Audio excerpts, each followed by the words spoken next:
Hello dear students, I hope you all are fine and happy at your homes. Stay home, stay safe. Okay? तो अब हम जो है बेटा वो आगे डिस्कस करेंगे फर्स्ट चैप्टर को, that is latent heat. Latent heat is very important topic of this chapter. इसको थोड़ा ध्यान से पढ़िएगा बेटा कि लेटेंट हीट क्या होती है. लेटेंट हीट इज बेसिकली बेटा हिडन हीट, छिपी हुई हीट जिसको कहते हैं. अभी समझाऊंगी बहुत अच्छे से डिटेल में. और it is we can define it as latent heat is defined as the amount of heat required to change the state of matter. कि मैटर की सिर्फ स्टेट चेंज करने के लिए without raising the temperature. This is very important. You have to write in your definition, without raising of temperature. Temperature को बिना बढ़ाए जब एक मैटर की स्टेट को दूसरी स्टेट में चेंज किया जाए उसको हम बोलते हैं लेटेंट हीट. फॉर एग्जाम्पल अब हम एक छोटा सा एग्जाम्पल लेकर चलेंगे बेटा. सपोज हमने क्या किया, दिस इज अ बीकर. हमने एक बीकर लिया, बीकर के अंदर हमने आइस डाल दी और आइस को हमने जो है वो हीट देना स्टार्ट कर दिया, उसको मेल्ट करना स्टार्ट कर दिया. तो हम क्या देखेंगे बेटा, उसमें एक थर्मोमीटर लगा दिया हमने.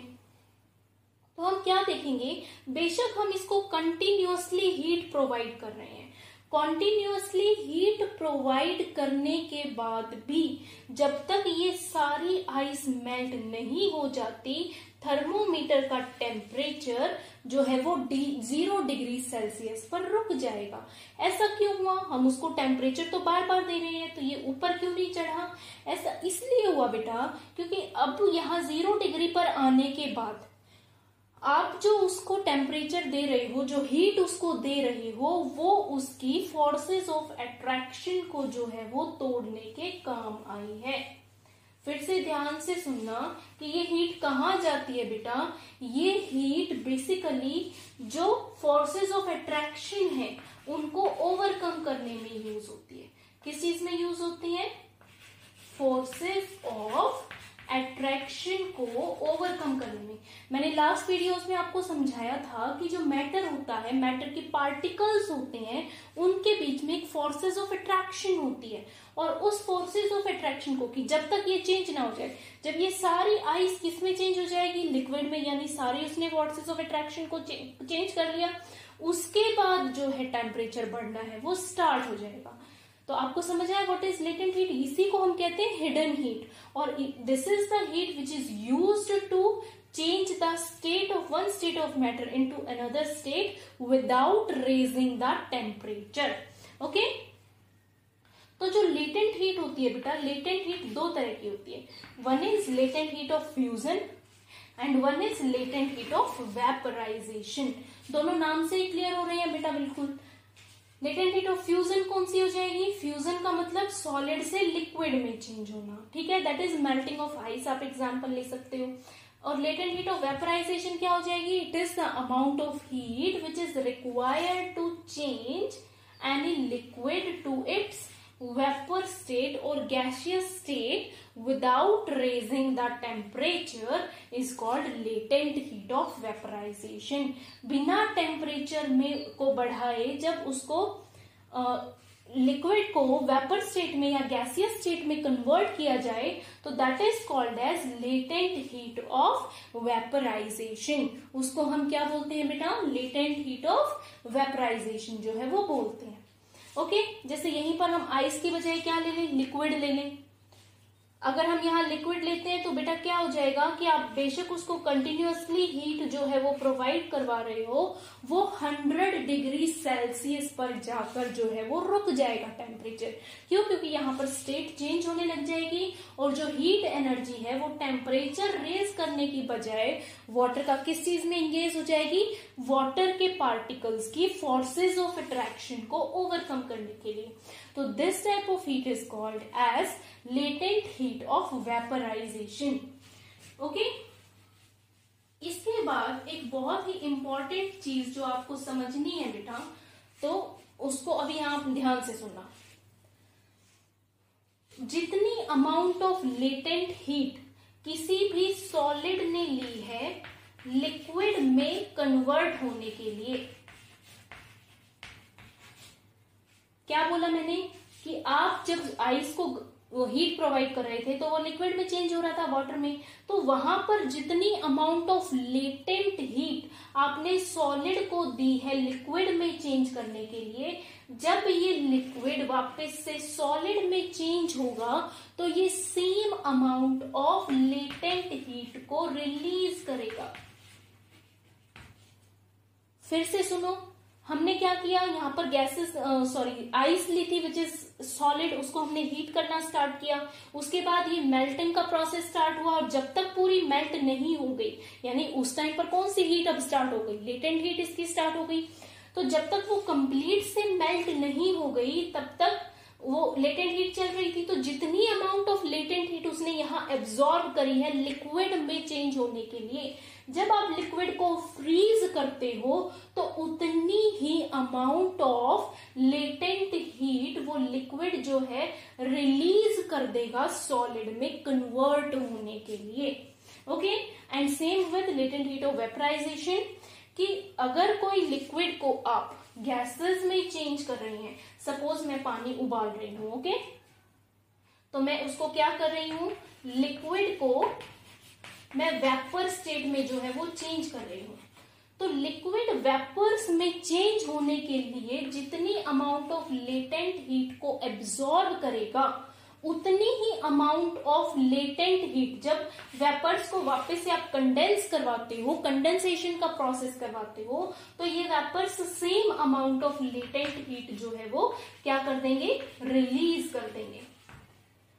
ये बहुत इंपॉर्टेंट है बेटा, इसी पर बेस्ड आपके कंसेप्चुअल क्वेश्चंस होते हैं। एक बात हमेशा बच्चे कहाँ कंफ्यूज होते हैं कि कब लेटेंट हीट एब्जॉर्ब हो रही है, कब लेटेंट हीट जो है वो रिलीज हो रही है। तो उस चीज को ध्यान करने के लिए आप एक एक केस याद कर लो। अगर आप फ्यूजन का केस करते हो तो आइस को जब आप लिक्विड में कन्वर्ट करोगे तो ऑब्वियसली आपको हीट देनी पड़ेगी।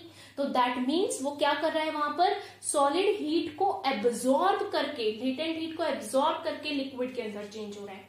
और फॉर एग्जाम्पल अगर आप वेपर्स की बात करते हो तो वेपर्स में आपको पानी को बॉयल कर रहे हो तभी तो वो गैसेस में चेंज होगा, और बॉइलिंग के लिए आप उसको क्या दे रहे हो, हीट दे रहे हो। तो वेपराइजेशन में क्या होगा, लिक्विड जब वेपर्स में बदलता है तो लेटेंट हीट को एब्जॉर्ब करेगा, और वेपर्स जब अगेन लिक्विड में कंडेंस होते हैं तो वो लेटेंट हीट को जो है वो रिलीज करते हैं। अगर आपको ये बात अच्छे से समझ आ गई है तो आप ये दोनों क्वेश्चंस का आंसर बेटा दे सकते हैं बहुत अच्छी तरह से। ओके, तो let us discuss again. I am repeating बेटा, this is very important topic, इसको अच्छे से करना चाहिए आपको, वीडियो जो है वो 2 बार देखनी पड़े रिपीट मोड में। Okay, first question is ice at 0 degree Celsius is more effective in cooling a substance than water at 0 degree Celsius.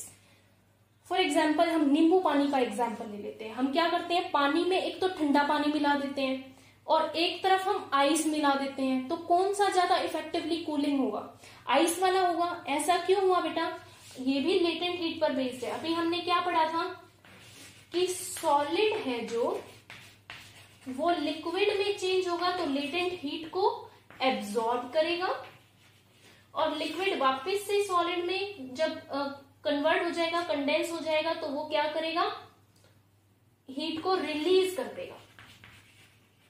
तो यहां क्या हो रहा है, आपने पानी में, नींबू पानी में क्या डाला, आइस डाली, तो वो आइस क्या हो जाएंगी, मेल्ट होंगी, यानी सॉलिड किस में चेंज होगा, लिक्विड में चेंज होगा। तो वो जल्दी से अपने एटमॉस्फेयर से हीट को एब्जॉर्ब करके वहां कूलिंग इफेक्ट देगा। कहीं से भी हीट अगर एब्जॉर्ब हो गई है तो दैट मीन्स वो कूल हो गया है।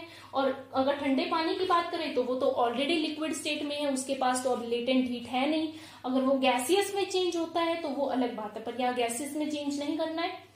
ओके, तो क्यों होता है, because ice on melting absorbs latent heat from its surrounding and causes more cooling as compared to the cold water. I think आपको ये अच्छे से समझ आया होगा बेटा। नेक्स्ट आप एक बार वीडियो को पॉज करके क्वेश्चन खुद से पढ़ना बेटा, और खुद से जो है वो उसका आंसर देने की कोशिश करना। Steam causes severe burn than boiling water. आपके हाथ पर एक तो गर्म पानी गिर जाए और एक गर्म रोटी से जो है वो गर्म स्टीम आपके हाथ पर लग जाए, तो बेटा उसमें आपको दोनों में से किससे ज्यादा दर्द होगा? ऑब्वियसली स्टीम से आपको ज्यादा दर्द होगा। ऐसा क्यों हुआ? कहने को दोनों ही क्या है, बॉइलिंग वाटर भी है, वो भी 100 डिग्री सेल्सियस पर है, ये भी 100 डिग्री सेल्सियस पर है क्योंकि वो गैसेस फॉर्म में बदल गया है, लेकिन फिर भी जो स्टीम्स हैं वो आपको ज्यादा हार्म कैसे करेंगी? अगेन सेम कॉन्सेप्ट बेटा। स्टीम क्या है? Steam are gases. एक तो गैसेस हमारे हाथ पे लगते ही किसमें चेंज होने की कोशिश करेंगी? लिक्विड में चेंज होने की, है ना, कंडेंसेशन हो जाएगा ना, क्योंकि हमारा हाथ कंपैरेटिवली ठंडा है। और जो बॉइलिंग वाटर है वो तो ऑलरेडी लिक्विड स्टेट के अंदर है, ठीक है। तो गैसेस से क्या होगा बेटा? गैसेस जब इसके अंदर लिक्विड के अंदर चेंज होती हैं, गैसेस जब लिक्विड के अंदर, when gases will change into liquid they release some latent heat।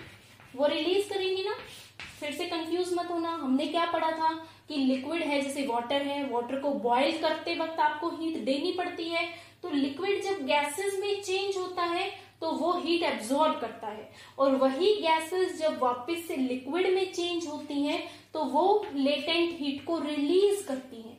तो जब वो गैसेस हमारे हाथ के ऊपर लगी बेटा, तो उस 100 डिग्री सेल्सियस टेम्परेचर के अलावा उसने क्या भी रिलीज कर दी? Extra hidden heat, that is latent heat भी जो है वो रिलीज कर दी।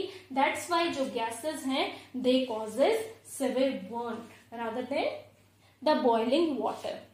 आई थिंक ये आपको समझ आ गया। This is very very important topic बेटा, इसको बहुत अच्छे से पढ़िएगा, बहुत अच्छे से प्रिपेयर करिएगा। ओके